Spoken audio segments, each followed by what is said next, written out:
उमेद अभियानाच्या इतिहासात पहिल्यांदाच होत असलेला सुळेवाडी तालुका पाटण जिल्हा सातारा येथील सौ रोहिणी पाटील यांच्या मधुमक्षिका पालन आणि मध संकलन व्यवसायाबद्दल आज आपण जाणून घेणार आहोत।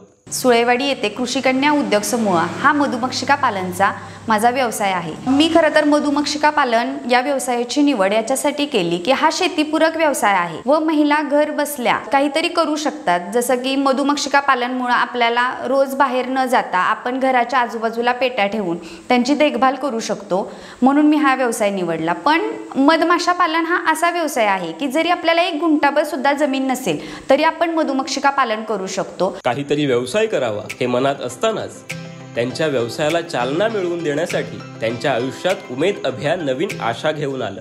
त्यावेळेसच माझी भेट उमेद या अभियानाशी झाली। आमच्या CRP मॅडम ज्या आहेत त्यांनी आम्हाला उमेद अभियान अंतर्गत माहिती दिली व त्यामधून मी नंतर मध उत्पादक गट केला व आम्हाला नंतर 2 लाख रुपये हे अनुदान भेटलं आणि ते अनुदान आम्ही मधमाशा पालनासाठीच वापरलं। उमेद अभियानाच्या माध्यमातून मिळालेल्या कर्जाच्या अंतर्गत आज ते विविध प्रकारच्या मधमाशी पालन करतात। चला जाणून घेऊया त्यांच्याकडूनच। मधमाशांचे एकूण 5 प्रकार आहेत। आग्या, फुलोरी, ड्रॅगोना, मेलिफेरा आणि सातेरी। ह्या सगळ्या माशांचं बघितलं असता आग्या व फुलोरी आपण त्यांना पाळू शकत नाही। ड्रॅगोना ही एक घुंगुटांसारखी दिसणारी छोटीशी मधमाशी आहे आणि मेलिफेरा ही इटालियन मधमाशी आहे आणि सातेरी ही भारतीय मधमाशी आहे। ती एकाच जागेवर 3 ते 4 वर्ष 6 वर्ष अशी वर्षानुवर्ष राहू शकते, म्हणून मी सातेरी मधमाशीमध्ये काम करायचं ठरवलं।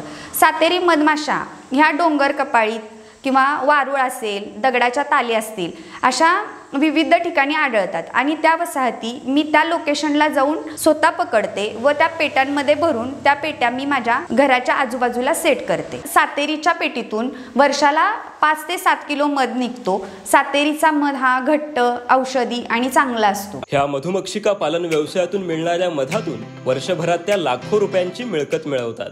आता सध्या माझ्या मधमाशांच्या 100 वसाहती आहेत। तसंच मी त्याच्यातून वर्षाला 400 ते 500 किलो मधाचं उत्पन्न घेते। मध आणि मधमाशांच्या वसाहती विकून दोन्हीमधून वार्षिक टर्नओव्हर हा माझा 40 लाखाचा आहे आणि 15 लाख रुपये माझा त्याच्यातून निव्वळ नफा आहे। मी या व्यवसायात 10 वर्षात अशी प्रगती केली आहे की माझं स्वतःचं घर आहे, ऑफिस आहे आणि नेक्सॉन EV इलेक्ट्रिक 4 व्हीलर ही मी या व्यवसायातूनच घेतलेली आहे। ह्या सर्व यशाचे श्रेय त्या उमेद अभियानास देतात। मी व्यक्तिगत कष्टाने आणि उमेदच्या सहकार्याने या यशाच्या शिखरावर पोहोचलेले आहे।